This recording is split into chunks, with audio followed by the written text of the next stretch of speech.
선조 22년 10월 황해감사가 올린 비밀장계 한 장이 피바람을 불러일으켰다. 역삼혁명에 가담했다는 혐의를 받고 수많은 선비들이 죽어갔다. 조선조 최대의 옥사였다. 천하는 왕의 사유물이 아니고 모두의 것이다. 누구나 임금이 될 수 있다. 당시로선 지극히 불순한 사상이 역모의 배경에 자리 잡고 있었다. 주모자로 지목된 사람은 당시 관직에서 물러나 있던 정열임. 하지만 그는 의문의 자살을 하고 사건은 조선 최대의 정치 미스테리로 남는다.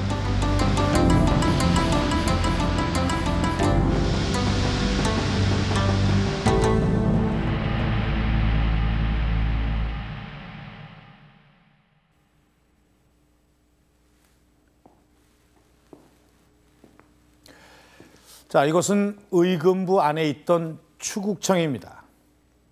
우리에게 흔히 정열입의 난으로 알려진 이 사건에 연루된 수많은 사람들이 이곳에서 국문을 당했습니다. 당시 기록을 보면 이곳에는 비명소리와 피비린내가 진동을 했고 또 죄수들은 이 귀신의 형상을 하고 있었다고 합니다. 이 조선의 형법제도는 보통 3심제였는데 이 역모 사건만은 예외적으로 단심제였다고 합니다. 그래서 자백을 받아내기 위해서는 이 상상을 초월하는 갖은 고문이 행해졌다고 합니다. 자, 지금 보시는 이것이 그 자백을 받아내는 데 사용했던 그 신장이라고 하는 그런 도구입니다. 자, 보기에는 이 별거 아닌 것처럼 보이겠지만은 참나무나 박달나무와 같은 그런 단단한 재질로 만들어져서 이 몇 대만 맞아도 이 피와 살이 튑 정도였다고 합니다. 그래서 한 번에 이 30대 이상은 못 치도록 규정이 돼 있었는데 이 역모 사건에는 이런 제한 규정이 지켜지지 않았다고 합니다.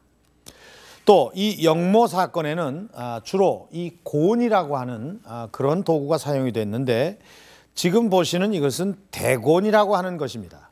이 대곤은 길이가 168cm, 또 넓이가 13cm, 이 두께가 1.8cm입니다. 또 이 중곤이라고 하는 것도 사용이 되었습니다. 이 무거울 중자의 이 중곤은 이 대곤과 비교해 봤을 때 자, 조금 더 길고 좀 더 무겁습니다. 자, 이렇게 손으로 들기에도 이 버거울 정도인데 이렇게 죄인을 형틀에 묶어놓고 팔다리를 묶어놓고 이것으로 자백을 할 때까지 무제한으로 쳤습니다. 그래서 이 매를 맞다가 죽은 사람이 부지기수였다고 합니다. 자, 이렇게 이 매질을 해도 자백을 하지 않는 경우에는 이 무릎을 짓누르는 지금 그림에 보시겠지만은 이런 압슬형이 가해졌습니다. 이런 널판지 위에다 사기 이 조각을 깔아놓고 그 위에 무릎을 꿇리고 이 무거운 돌덩어리를 얹어 놓았습니다. 또 때로는 사람이 올라가 밟기도 했다는데 6사람까지 올라가서 밟았다는 그런 기록이 있습니다. 그리고 또 낙형이라고 하는 그런 것도 있습니다. 이 화로에다가 이 벌겋게 달군 이런 인두로 이 사람의 발바닥을 치지는 것입니다. 참 이런 고문을 견뎌낼 수 있는 사람이 있었을런지 상상만 해도 끔찍합니다. 자, 이 정열입 사건에는 이 연루돼서 고문을 당하다가 죽거나 또는 사형을 당해서 죽은 사람의 숫자가 1000명이 넘는다고 합니다. 조선의 4대 사화로 죽은 사람의 숫자를 모두 합친 것보다도 더 많은 숫자입니다.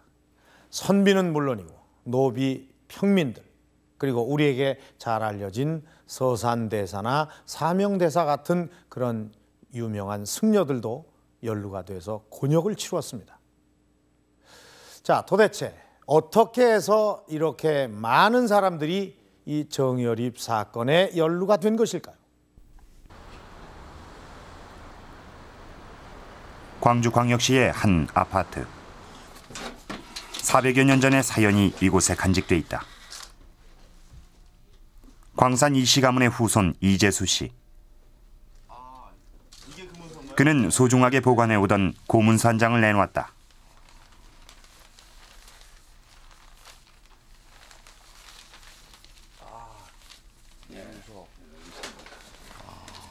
정열입 영모 사건이 발생한 지 20여 년 뒤 1610년에 작성된 유서였다.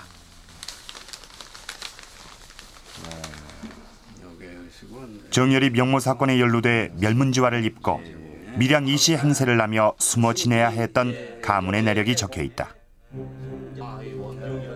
작성자는 사건 당시 9살의 어린 나이로 화를 피해 어머니와 함께 도망갔던 이원경.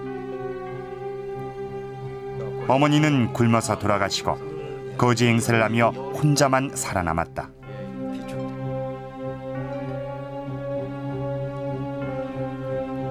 이원경은 나주로 피신해서 상민과 결혼, 밀양이씨 이정신으로 신분을 위장한다. 하지만 30살이란 젊은 나이에 몸져 눕는다. 그는 죽기 한 달 전 3살 박이 어린 아들에게 전해달라며 처가의 친척에게 이 유서를 구술한다. 유서가 발견된 것은 1860년대 전염병이 한창 나돌던 때였다. 집안에서 오래된 물건을 찾아 태우라는 무당의 말을 듣고 버려둔 장롱 한 귀퉁이에 붙어있는 이 유서를 발견한 것이다. 귀신이 있는 그것이니까 불태워버리라고 그런 것인데 홍캣도 어쩐 머리를 오랫동안 그냥 보거나 내용이나 보고 태워버리자. 그래가지고 봐서 근데 속에는 아무것도 없는데 한빛 쪽에 가서 두드러우면 뭐 있으니까 그걸 뜯어보니까 거기서 유서가 들어있더라. 아까 보신 유서가 그 유서입니다. 농안에. 예. 그러니까 전부를 이제 알게 되었죠.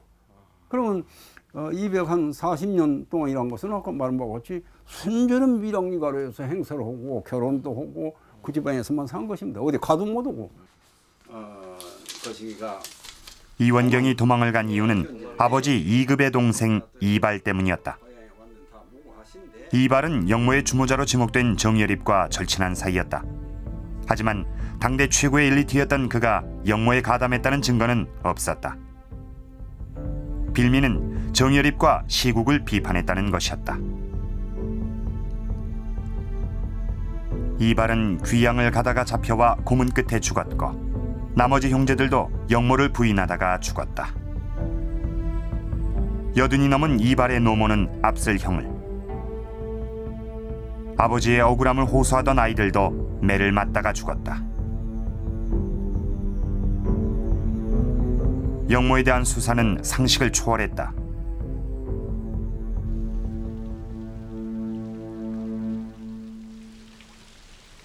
사건의 여파는 이곳 한평의 조용한 제동마을에까지 불어닥쳤다. 당시 이곳에서는 호남의 대유학자 정계청이 제자들을 가르치고 있었다.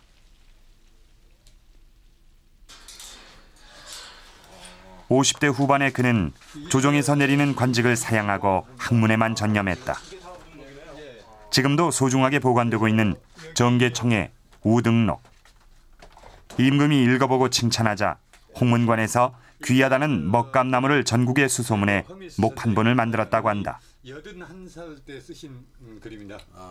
굉장히 그런데 인근에 살던 정열입에게 편지를 보낸 것이 영모에 가담했다는 증거가 돼 화를 입는다. 이제 정열입의 집터를 도와줬다. 이 양반이 역학을 했기 때문에 그런 거 뭐 타당이 안 되겠습니까? 그 다음에 뒤에 이제 이분 그 서재를 해가지고 편지가 2통이 나왔어요. 거기에 도를 아는 사람이 당신이다. 이제 그런 얘기를 했다는 것을 가지고 크게 그 얘기를 했었죠. 정계청은 이상한 말일 뿐 정열입과 동조한 것은 아니라고 주장했다. 하지만 결국 유배당하고 2달 만에 죽었다. 화는 마을 전체에까지 미쳤다. 정계청을 따르던 제자 50명이 죽고 20명이 유배당했다. 남아있던 400여 명도 과거 응시 자격을 박탈당했다. 이제 권선생님이 이제 그렇게 되니까 다 이제 떠났어요. 그런 게 이제 마을도 이제 비고 그랬지 않겠습니까? 그리고 그분들이 그 벼슬길도 막히고 그 순환을 겪게 거기서부터 됩니다. 어이없게 희생된 사람도 많았다. 안질 때문에 오해를 받아 죽었는가 하면 관기와 헤어지면서 흘린 눈물이 화근이 돼 영모에 물리기도 했다. 정열이가 글도 잘하고 하니까 백유양이라는 사람이 자기 아들을 글이 보내면서 참 당신 아들처럼 대해달라 이렇게 얘기를 했어요. 그건 뭐 있을 수 있는 얘기 아니에요. 근데 이걸 역적으로 몰아가다 보니까 어떻게 역적한테 내 아들을 네 아들처럼 생각해달라 말할 수 있느냐. 근데 옛날에 자식을 보낼 때 그렇게 해요 다들. 근데 그래가지고 몰아서 다 죽인다든지. 주모자 정여립의 시신은 만조백관이 보는 가운데 능지처사됐다. 그 부모와 자식들도 모두 교수형을 당했다.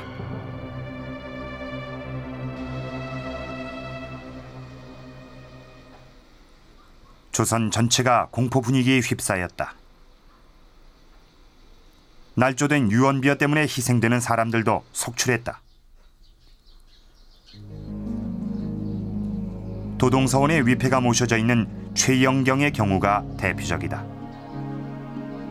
그가 옥에 갇히자 천여 명의 선비들이 모여들었을 정도로 최영경은 학문과 덕망이 높았다. 그는 소문으로만 떠돌던 정여립의 부하 길삼봉이란 누명을 썼다. 그래서 예를 들면은 이제 길삼봉에 대한 어떤 그 진술도 그 용모에서 아주 그저 수염이 그 허옇고 이제 그 아주 수척하다는 표현이 있는가 하면 아주 살이 쪘다라는 그런 진술도 있었고, 나이에 대해서도 30세다, 50세다, 60세 이렇게 다른 진술이 있었습니다. 그리고 이 사는 것도 전주다, 나주다, 진주다 이런 여러 어떤 정황들이 다른 어떤 진술들이 있었음에도 불구하고 60세에 수염이 허옇고 수척한 노인이다라는 어떤 진술만 이 증거로 채택을 했던 것입니다. 그것은 바로 실존 인물 최영경의 어떤 용모와 나이가 닮은 바로 그런 증거만 채택함으로써 이 최영경을 옥사에 연루시키려 했던 그 당시에 어떻게 보면 이 짜맞추기식 수사로 이 최영경은 희생을 당했다 이렇게 볼 수 있습니다. 최영경은 국문을 받던 중 옥사했다. 독살됐다는 주장이 제기되기도 했지만 정확한 진상은 밝혀지지 않았고 희생자들 중 가장 먼저 명예가 회복됐다.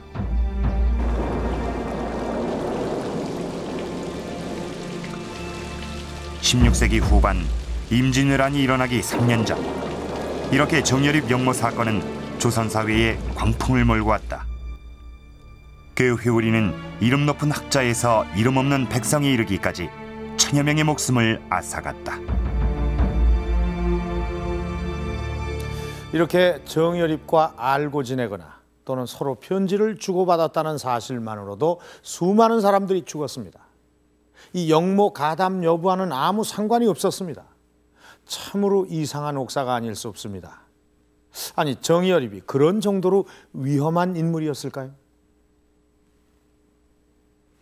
지금 보시는 이 사람이 바로 정여립, 이 영모의 주모자로 지목된 사람입니다.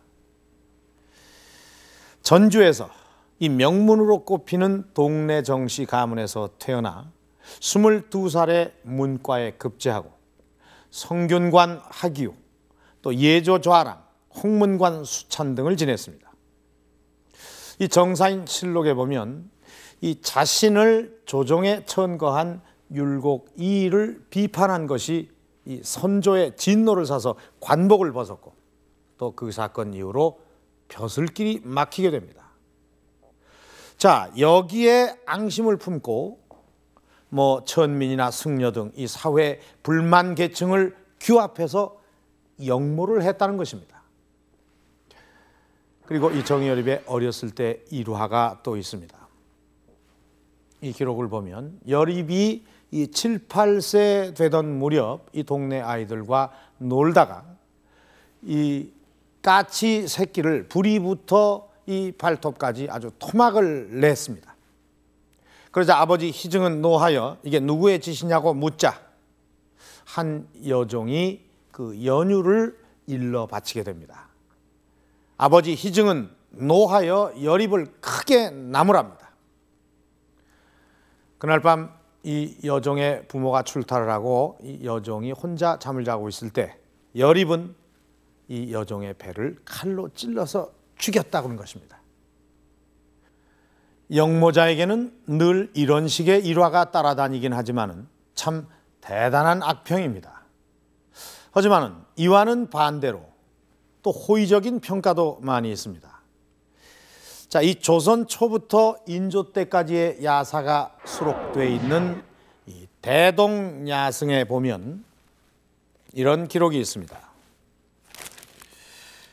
이 정여립은 넓게 보고 또 잘 기억하고 그 논의가 격렬해서 거센 바람이 이는 듯했다.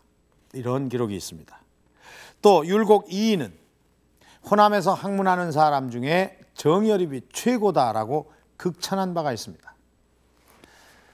잔인무도한 반역자, 박람강기한 대학자. 자, 이 둘 중에 과연 어떤 것이 정여립의 진짜 모습일까요? 정여립의 흔적을 찾아가 봅니다.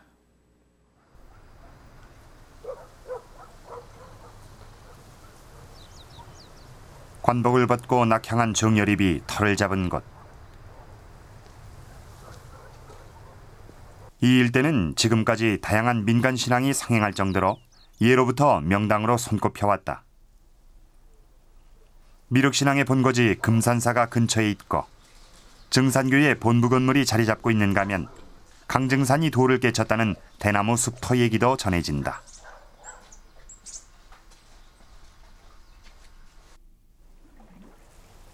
(30대) 중반의 정여립은 이 일대에서도 이름난 명당 제비산자락에 집을 짓는다. 400년 전 정여립의 집이 있었다는 곳. 여기도 있고. 굉장히 돌들이 크네요. 어렸을 때부터 어른들에게 정여립에 대한 이야기를 듣고 자라온 최순식 씨는 이곳을 정여립의 집터라고 확신하고 있다. 여기 기와도 있네. 기와장은 정여립이 집터에서 나온. 그러면 여기가 다 집터였다고요? 그렇죠. 정여립이 집터가 여기도 저쪽 건너온동이었었어요. 저기까지? 네, 여기는 사람채고. 일제시대까지만 해도 이곳은 흉가터로 알려져 사람들이 접근하기를 꺼렸다고 한다. 반임자가 따로 닮아요. 그래서 저쪽 반임자가 이것을 밭에서 나왔다고 해가지고 제가 와서 답사해보고 이게 정여립이 집터에서 나온 것이기 때문에 이건 보존을 해야 한다. 기와가 수막새거든 이것은. 안에 이게 별이 이렇게 7개가 있더라고요. 7개의 별까지 새겨진 범상찮은 기와. 명문가인데다 재력도 상당했다는 것을 짐작할 수 있다. 관직을 떠났지만 그의 영향력은 대단했다. 멀리서 선비들이 찾아오고 인근 수령들도 앞다투어 그를 방문했다.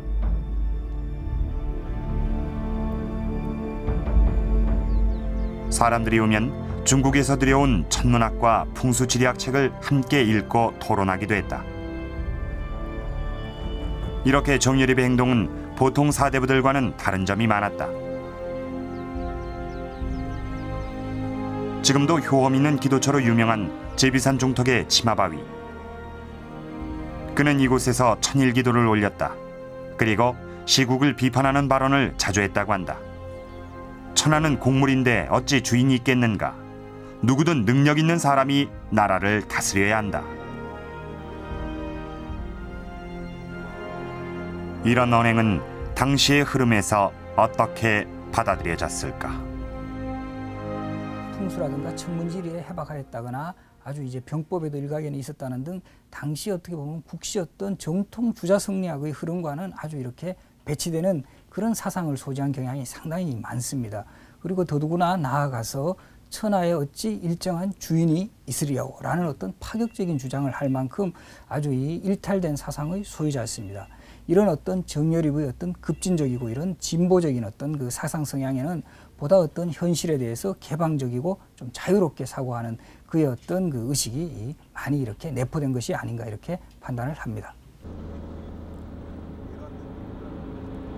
정여립은 점점 영향력을 확대해 나간다.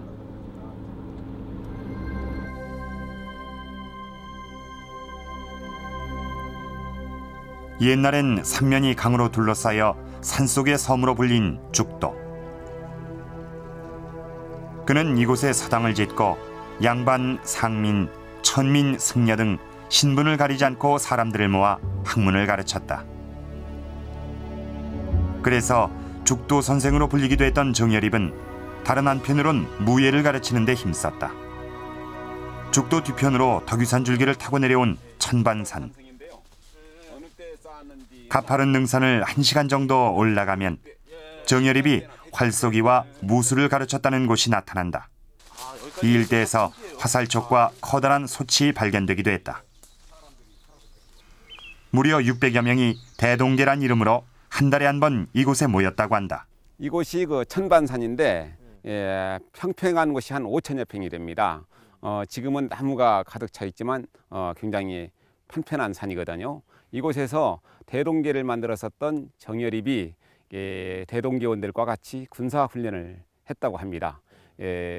활쏘기나 진법 훈련이 끝난 다음에는 정열입이 가산을 털어가지고 여러 사람들과 같이 음식을 나누어 먹고. 대동계의 위력은 대단했다. 1587년 정예외변 당시 전주부윤 남원경이 도움을 요청하자 정열입은 하루도 안 돼 군사를 모아 왜구를 격퇴했다. 대동계는 주목의 대상이 됐다. 선비 위주로 모였다든가 이런 게 아니고 신분 계층이 다양했단 말이죠. 이제 가령 중도 들어가 있고 술사도 들어가 있다 그러고 좀 천민지위를 가지고 있는 사람도 들어가 있다 이렇게 말을 합니다. 이게 좀 범상치 않는 거예요. 그 당시에는 벌써 이건 불손한 겁니다. 정열입처럼 어떤 이런 카리스마와 이런 리더십을 갖춘 이런 지식인이 당시 어떤 그 지식인의 행동 반경이 아주 좁은 사회에서는 금방 이렇게 포착될 수밖에 없었고 오히려 그런 정열입의 뛰어난 자질과 능력이 이 정계에 있어서는 아주 어떤 경계의 대상이 될 수밖에 없었다 이렇게 여겨집니다.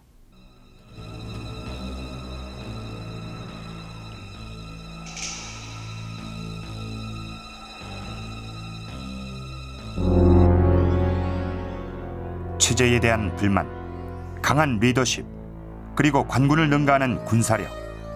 이렇게 영모 주모자로서 필요한 조건을 다 갖추고 있었던 정열입.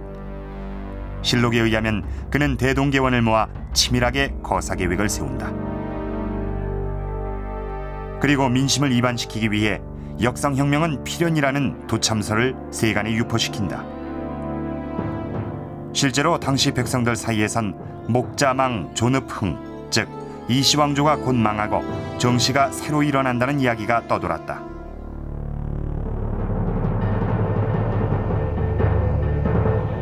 기록에 의하면 선조 23년 정월 전라도와 황해도에서 일시에 군사를 일으켜 한강까지 올라가 서강창을 습격, 군량미를 확보한 뒤 홍제원의 진을 친다. 팔도물산이 올라오는 수로를 차단하고 성안에 자객을 들여보내 병조 판서와 금부도사를 죽인다. 그리고 민심이 혼란스러운 틈을 타 성안으로 진입한다는 거사 계획을 세웠다는 것이다.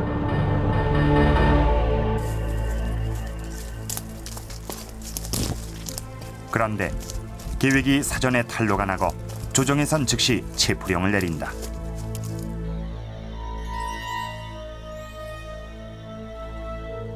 뒤늦게 이 소식을 안 정열입은 죽도로 도망가다가 천반산 중턱에 몸을 숨긴다. 그리고 이 작은 굴에서 최후를 마친다.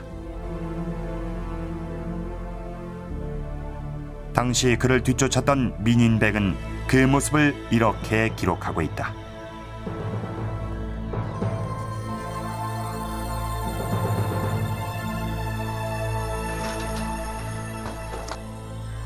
정열입의 시신은 한양으로 압송됐고 영모의 주모자로 능지처사된다.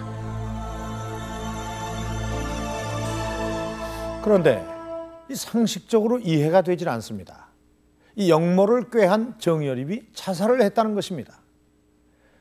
유교 경전은 물론이고 풍수와 천문 등 이 다양한 학문에 능통해서 학자는 물론이고 벼슬아치들에게까지 두루 영향력을 미쳤던 인물 정열입. 게다가 그는 하층민은 물론이고 무사들을 대규모로 조직할 정도로 강한 리더십까지 갖추고 있었습니다. 그런 정열입이 영모를 했다면 왜 싸워보지도 않고 자살을 했을까요? 사실 이 처음에 이 조정의 중신들은 이 정여립이 역모를 했다는 사실을 믿질 않았습니다. 정여립이 서울로 올라와서 이 결백을 주장한다면 다 해결될 것으로 그렇게 생각을 했습니다. 그런데 이 예상과는 달리 이 정여립은 도망을 가다가 자살을 해버린 것입니다. 또 자살을 한 것이 역모를 시인한 증거가 돼서 사건은 걷잡을 수 없이 확대가 돼버린 것입니다. 그런데 이것을 뒤집는 그런 기록이 하나 있습니다. 17세기에 쓰여진 이 당쟁에 관한 책 동서만록에 보면 정여립은 자살을 한 것이 아니라 타살된 것이다, 이렇게 기록이 되어 있습니다. 정여립이 이 진안 죽도에서 놀고 있을 때 이 선전관과 현감 민인백이 군사를 데리고 와서 그를 포위해서 때려 죽였다. 즉 누군가의 치밀한 사전 각본에 의해 정여립을 죽이고 역모를 조작했다는 것입니다. 정여립 역모 사건 자체가 조작된 것이다. 학계에서는 이 주장에 공감하는 사람들이 의외로 많았습니다. 학계에서 가장 적극적으로 정여립 역모 조작설을 주장하고 있는 이희권 교수. 그가 정여립 사건에 관심을 갖게 된 이유는 자신의 고향에서 일어난 역사적 사건이기 때문이었다. 자료를 검토할수록 조작의 의혹이 짙어졌다고 한다. 특히 정여립이 싸워보지도 않고 자결했다는 점에 주목하고 있다.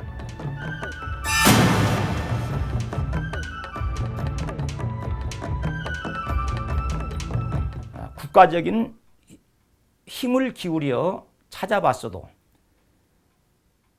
역모를 증언할 만한 한 편의 문서도 발견하지를 못했으며 한 점의 병기도 찾을 수 없었다는 겁니다. 정여립이 모반을 위해서 대동계라고 하는 무사집단을 만들었다고 그랬는데 그 무사집단은 어디 갔으며 뭘 하기 위해서 언제 쓰려고 놓아둔 채 도망을 했는가 하는 겁니다. 그 왜구가 쳐들어왔을 때 지방관의 요청에 의해서 실제로 나가서 이제 왜구로 물리쳤다 하는 점인데, 이 점은 다시 말하면 당시 대동계가 어떤 숨어있는 비밀 조직이 아니라 지방관이 그 실체를 알고 그 필요할 때 요청할 정도로 이제 공개되어 있었던 그런 조직이었다 하는 점이 중요합니다. 또한 대부분 연루자들의 무고함이 밝혀졌기 때문에 정여립의 역모 실체가 존재하지 않게 되는 모순에 부딪힌다. 작관 원로사학자 김용덕 교수는 또 다른 각도에서 조작설을 제기한 바 있다. 정여립의 도주 행적이 납득하기 어렵다는 것이다.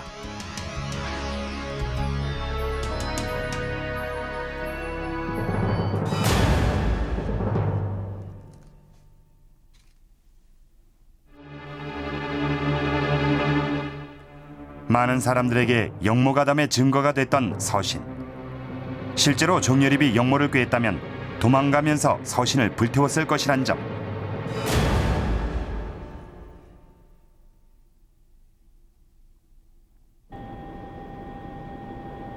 또 정여립이 체포령을 피해 도망간 곳은 그의 연고지로 이미 잘 알려져 있었던 죽도였고, 게다가 자신의 행방까지 알렸다는 점 등이 역모 주모자로선 비상식적인 행동이란 주장이다.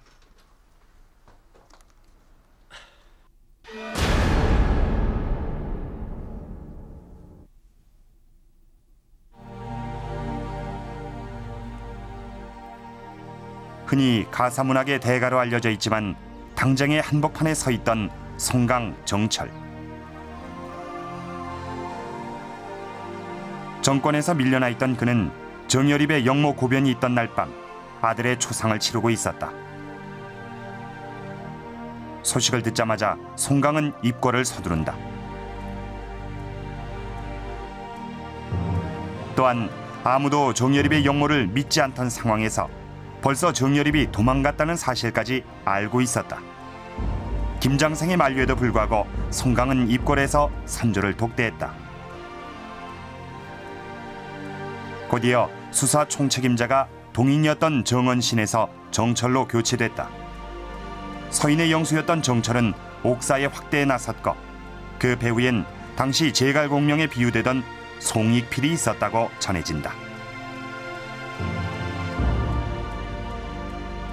기록에 의하면 그 당시 한간에선 송익필에 의해 사건이 사전에 기획되고 정철에 의해 실행됐다는 설이 나돌았다.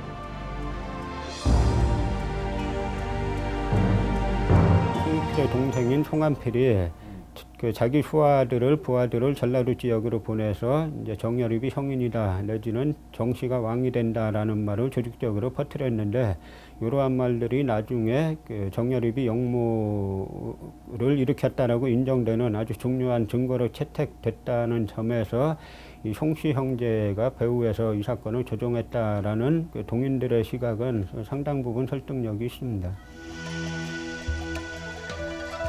당시 전국은 동인의 주도하에 있었다.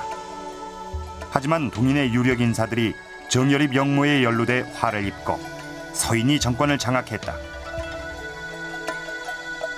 5년 전부터 전국을 동인이 지금 장악하고 있는데 동인에 속해 있다고 할 수 있는 그 정여립이나 또 당시에 많은 피해를 입는 그 대부분의 인사들이 동인인데 그 난에 그 사이에 가담할 리가 없죠.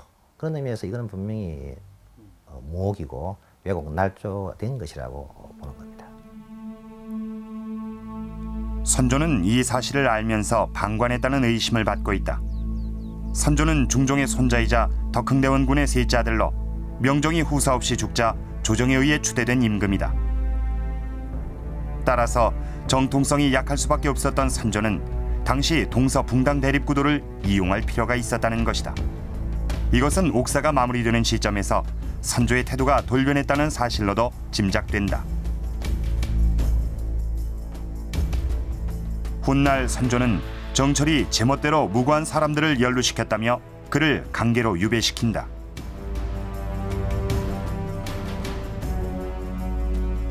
선왕의 유명을 받지 못한 상태에서 이제 임금이 되었기 때문에 그거에 대한 상당한 이제 컴플렉스를 갖고 있었고 그러다 보니까 이 선조와 신하 사이에는 예전에 갖고 있던 임금과 신하 사이와는 좀 다른 그런 관계가 형성되어 있었습니다. 선조로서는 정여립 사건이 발생하자 이제 이 사건을 이용해서 이제 임금과 신하 사이의 관계를 이제 분명히 하는 그런 하나의 계기로 이용한 측면이 있고 또 하나 그동안 10여 년 동안 집권하면서 세력이 강대해진 동인들의 세력을 이 정여립 사건을 이용해서 이제 약화시키고 붕괴시킨 그러한 측면이 있습니다. 이런 근거들에 입각해 정여립 영모 조작설이 강하게 제기되고 있다. 조선조 내내 반역자로 지목돼 족보에서도 지워진 정여립. 그는 정치적 음모에 걸린 희생양은 아니었을까? 보신 것처럼 이 정여립의 영모 사건이 조작됐다는 주장은 상당히 설득력이 있습니다. 하지만 이 영모의 진위 여부를 명백히 가리기는 어렵습니다. 이 사건 기록이 임진왜란 때문에 유실이 됐고 또 정여립의 저술이 모두 불태워졌기 때문입니다. 또 이 후대의 기록들을 보면 동인 입장에서 쓴 것과 또 서인 입장에서 쓴 것이 완전히 다르기 때문에 어떤 기록을 근거로 하느냐에 따라서 이 영모 여부에 대한 그 판단이 완전히 달라질 수 있다고 볼 수 있는 것입니다. 자, 그렇다면 이 정여립이 자주 했다는 말은 어떻게 해석을 해야 할까요? 지금 보시는 이것은 정여립이 자주 했다는 말입니다. 여기 보면 천하는 공물이니 어찌 일정한 주인이 있을 수 있겠는가? 또 여임금도 순임금도 그리고 우임금도 이 왕위를 세습하지 않고 서로에게 물려주었으니 그들은 성현이 아닌가? 또 충신은 두 임금을 섬기지 않는다는 이 말은 이 왕촉이 죽음에 임하여 한 말이지 성현들의 통론이 아니다. 또 이런 말도 있습니다. 누구를 섬긴들 임금이 아니고 누구를 부린들 백성이 아니겠나. 왕위 세습을 부정하고 누구나 왕이 될 수 있다는 이 말은 지금으로서는 너무나 당연하게 받아들여지겠지만 당시로서는 지극히 반체제적인 그런 발언이었을 텐데. 자, 우리 신봉영 교수님, 정치사학을 전공하신 분으로서 당시 이런 말을 한 이 정여립의 사상을 어떻게 보고 계십니까? 예컨대 왕이 무능했다거나 왕이 부패했다거나 왕이 포악했을 적에는 바꿀 수 있다는 얘기는 정치사상사의 오랜 화두가 되어 왔었습니다. 이러한 왕권의 교체가 민중으로 넘어갔던 것은 서구 사상사에서는 1649년에 있었던 오리버 크로멜의 청교도 혁명이 최초였습니다. 정여립과 오리버 크로멜을 비교해서 설명한다면 아마도 정여립은 오리버 크로멜보다 60년 앞서 살다간 공화주의자였다고 평가할 수 있을 것입니다. 정치 사상사적으로 볼 때 이 정여립은 시대를 앞서간 선각자였다는 말씀이군요. 시대를 앞서갔다. 그렇다면 이 정여립이 이 영모의 계획을 했든 하지 않았든 그가 품은 사상 자체가 당시로서는 받아들일 수가 없었다는 그런 얘기가 되는데, 그 때문에 정여립이 죽음에 이르게 됐다고도 볼 수가 있겠습니다. 자, 신분상으로도 기득권층이고 또 관직은 물러났지만 고향에서 나름대로 편히 살 수도 있었을 텐데 정여립은 왜 그렇게 위험한 생각을 하게 됐을까요?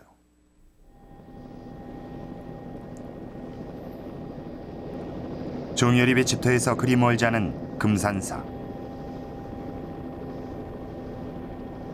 대표적 미륵도량인 이곳엔 당시 백성들의 고통이 서려 있다.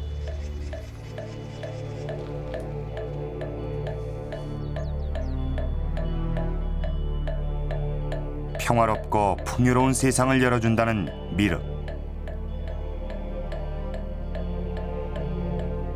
당시 백성들은 이 미륵 신앙에서 구원을 찾았고 현실은 절망적이었다. 세금은 과중했고 관리들은 부정과 부패를 일삼았다. 백성을 위한다던 건국 초기의 명분은 땅에 떨어진 지 오래였다.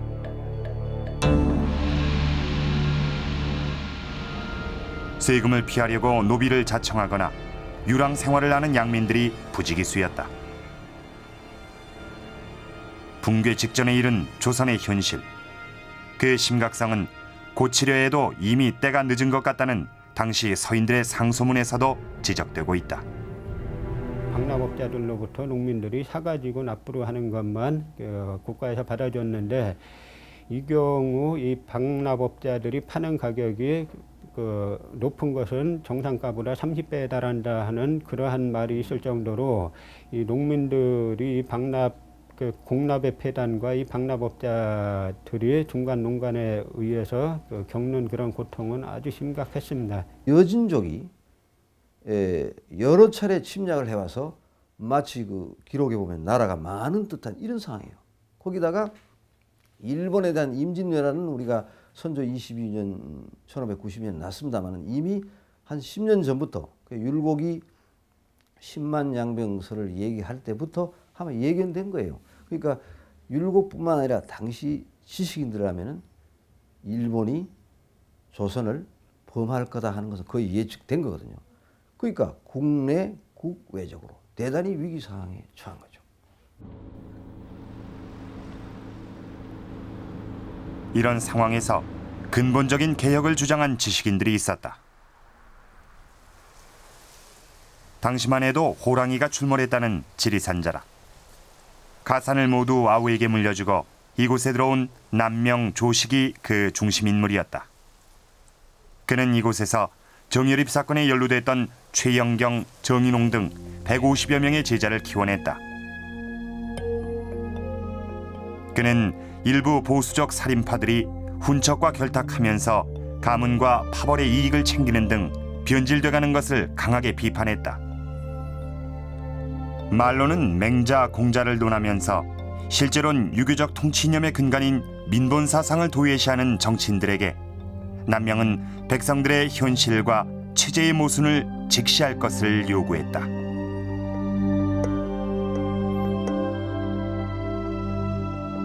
당대의 기대성과 이황이 함께 벌이던 이기 논쟁을 이론을 위한 그러한 이론 같은 것, 학문을 위한 학문은 전혀 무용하다 이렇게 보면서 사실 쇠소응대, 그러니까 물 뿌려 썰고 응하고 대답하는 것도 제대로 하지 못하면서 입으로만 천리를 이야기한다라고 하면서 그러한 사람들을 기세도명으로 매도하고 있습니다. 세상을 속이고 이름을 도적질한다는 이야기잖아요. 그렇게 매도하면서 강하게 실천을 강조했던 것입니다.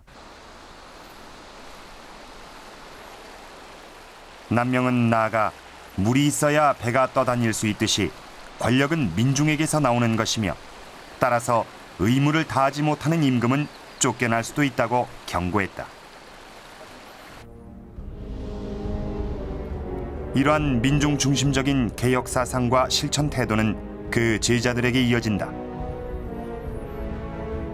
실생활에 도움이 되는 다양한 학문에 개방적이었던 남명은 일찍이 위침을 예견하고 제자들에게 병법을 가르쳤다. 임진왜란 당시 무력한 관군을 대신해 의병을 일으킨 제자들이 50여 명에 이른다.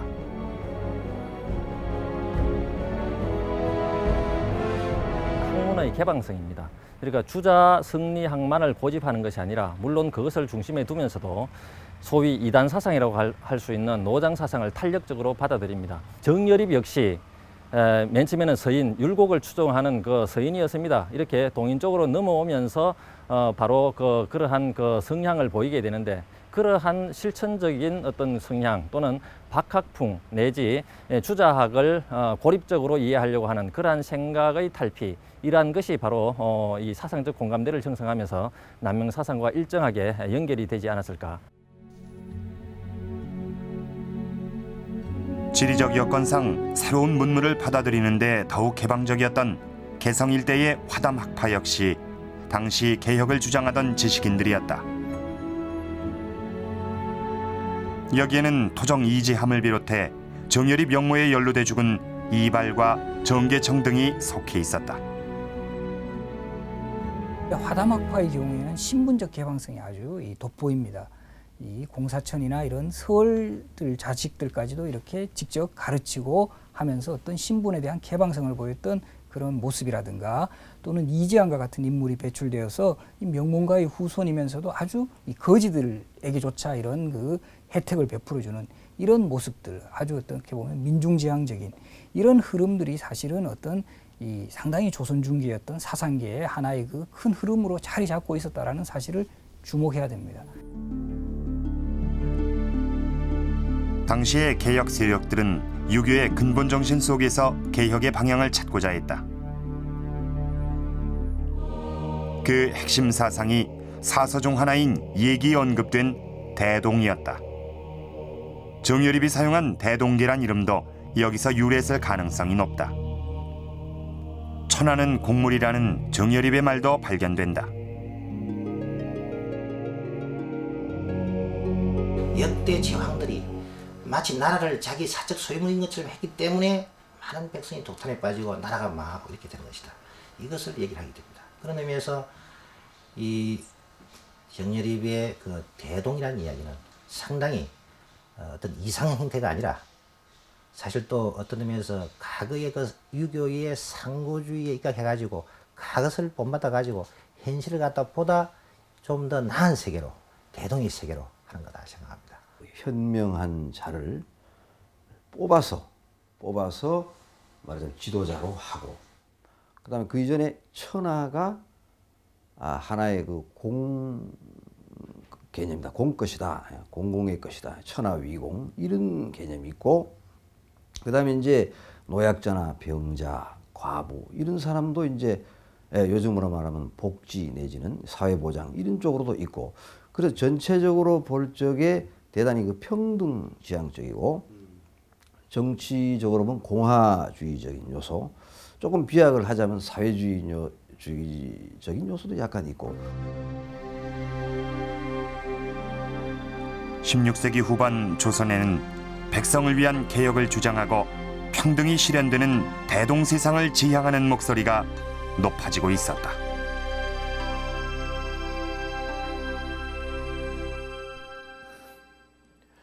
당시 조선은 안으로는 사회 경제적 모순이 골물대로 골마 있었고 밖으로는 외와 여진의 침략이 예고되는 등 총체적인 위기를 겪고 있었습니다. 이런 상황에서 당시 체제를 개혁해 보려는 진보 세력과 기존의 질서를 더욱 강화하려는 보수 세력이 첨예하게 갈등을 빚고 있었습니다. 이런 와중에 기축옥사 정여립 사건이 터지고 개혁 진보 세력은 일거에 거세가 된 것입니다. 이런 개혁 세력의 거세로 조선은 스스로 자기 모순을 치유할 기회를 잃어버렸고 3년 뒤 임진왜란이라는 전면적인 국가 위기를 겪게 됩니다. 정여립 사건은 명분과 신분 질서를 강조하는 경직화된 사회 속에서 이에 맞서려고 했던 신진 살림들의 고민과 모색, 그리고 현실적 패배를 보여주는 일대 사건이었던 것입니다. 그러나 여기까지가 정여립 사건의 끝은 아닙니다. 늦은 밤 개인 병원의 한켠. 400년 전의 정여립 영모 사건은 아직도 이곳에서 현재 진행형이다. 45세 나이에 대학원에 진학, 역사학을 전공하고 있는 정회수 씨. 동네 정시인 그는 정여립 사건의 진상규명을 필생의 과업으로 여기고 있다.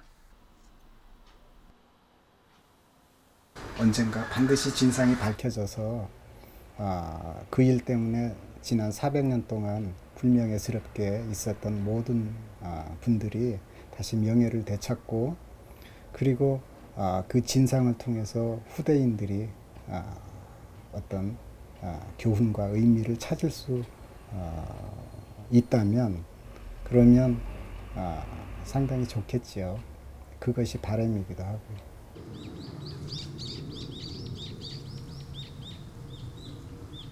정여립 사건으로 동네 정시 일가는 고향에서 쫓겨나 전국으로 뿔뿔이 흩어졌다. 조상들의 무덤은 모두 파헤쳐져 다른 곳으로 이장됐다.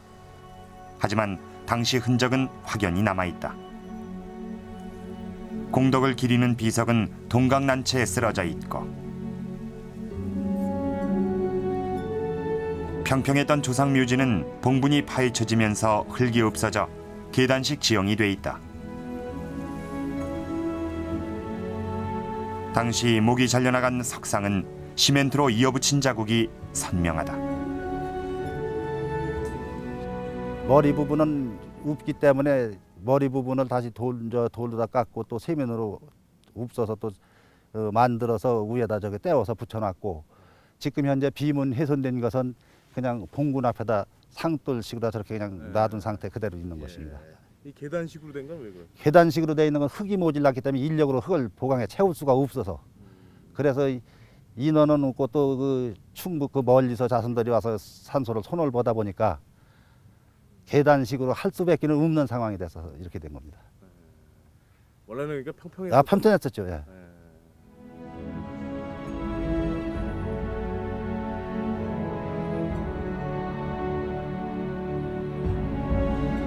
당시 영모 사건 수사에 직접 참여했던 이항복이 남긴 이 시인은 어느 누구나 억울함을 대변해 줄 수 없었던 공포 분위기를 여실히 보여준다.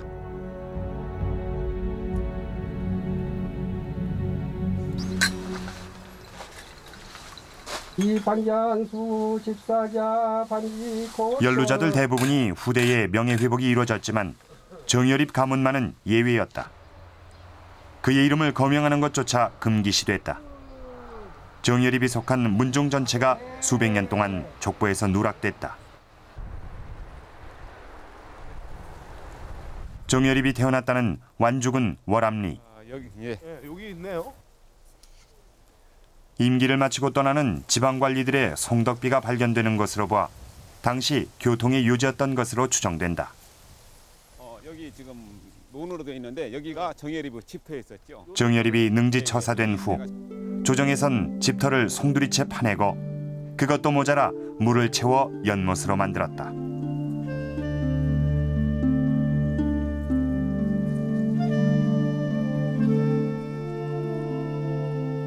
풀 한 포기도 자라게 해서는 안 된다는 강력한 징벌이었다. 연못의 흔적은 사라졌지만 아직도 남아있는 지명에서 당시 상황을 짐작할 수 있다. 그러니까 여기가 팥소고 이 봉우리는 팥소봉, 이 들판은 그 팥소들, 여기 그 모랭이 돌아가는 데는 팥소모랭이, 그리고 또 밑에는 팥소보라고. 그러니까 500여 년 전에 그 사건이 일어난 뒤에 사람들의 입에서 입으로 전해온 얘기가 지금까지도 지명으로 남아 있는 것이죠. 그러니까 팥다, 팥소. 파가지고 쏘를 만들었다. 그래서 아예 그 역적모를 했던 사람은 흔적을 다 없애버렸다. 그 얘기죠.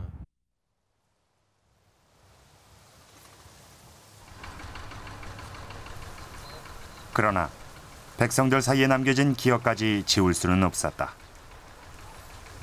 논 한가운데 솟아있는 말무덤은 정여립이 실수로 죽인 자신의 용마를 애석해하며 여기에 묻었다는 이야기와 함께 아직도 보존돼 있고, 조상들의 사당터에는 절을 세워 제사를 지내고 있다. 그 양반이 때를 잘못 만나서 이렇게 참 일을 못하고 이렇게 못하고 돌아가시기 때문에 육장 원한이 있죠. 예, 그러니요. 그래서 원을 못 풀고 가셨다 싶어서 육장 생각을 하고 위로를 하고 그러죠. 어렸을 때 동네 마을에서 많은 사람들이 윷놀이를 한다든가 명절에 모여서들 놀다가 시비가 생기잖아요. 시비가 생겨서 그냥 올려져 가지고 뭐 동네 사람들 말기도 안 되면은 그런 얘기를 하더라고요. 이 어렸을 때 들으니까. 아, 이거 정여립이 데리다가 시비 결의하겠구만. 당시 백성들 또한 마찬가지였다. 공포 분위기 속에서도 정여립이 죽지 않고 어딘가에 살아있다는 소문이 끊임없이 나돌았다. 그것은 또 다른 정여립에 대한 민중들의 염원이었다.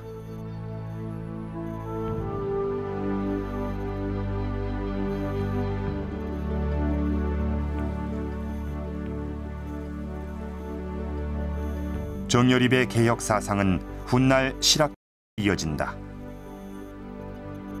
16세기 후반에 진보적 사림들이 그랬듯 이들은 다양한 문물을 수용했다. 정약용의 경우 천주화까지 받아들일 정도로 주자 성리학적 이론으로부터 자유로웠다. 그리고 거중기가 말해주듯 그 핵심에는 어떻게 하면 백성들의 삶을 윤택하게 할 것인가 하는 실천적 모색이 자리 잡고 있었다.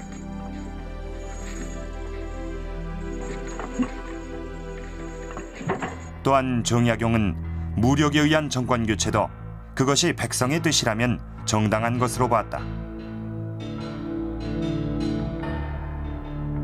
더 나아가 그는 근대 민주주의와 거의 유사한 정치 사상을 가지고 있었다. 우리가 민중에게 도움을 주는 형태의 리더를 처음에 뽑았다. 처음부터 임금이 있고 황제가 있는 것은 아니다.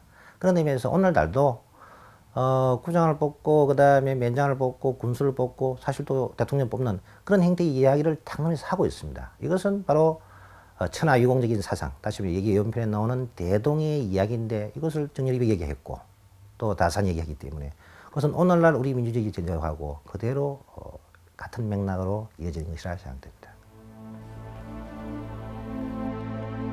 임금은 하늘이 낸 것이고 백성은 임금의 것이었던 당시 조선사회. 대부분의 지식인들은 그 속에 안주했지만 동시에 민본주의적 개혁을 주장한 선구자들이 분명히 존재했다. 정여립 역시 그중 한 사람이었다. 이제 정여립은 실패한 반란의 우두머리가 아닌 민본주의적 개혁의 선구적 지식인으로 기억돼야 할 것이다.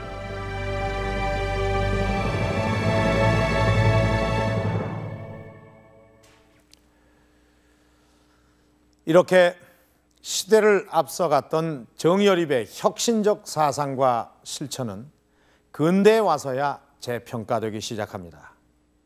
민족주의 역사학자 신채호는 이 정여립을 400년 전에 군신 강상론을 타파하려 한 동양의 위인으로 민양론을 저작한 루소와 견줄만하다.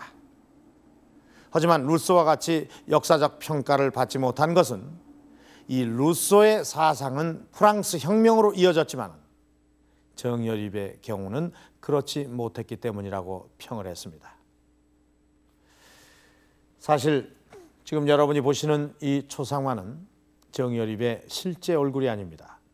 그의 후손들이 이 정여립의 기상을 미루어 짐작해서 상상으로 복원한 얼굴입니다. 지식인으로 일신의 영달을 쫓지 않고 사회의 모순을 고민했던 정여립. 자기가 선자리에서 대안을 모색하고 그것을 실천하려고 했던 정여립.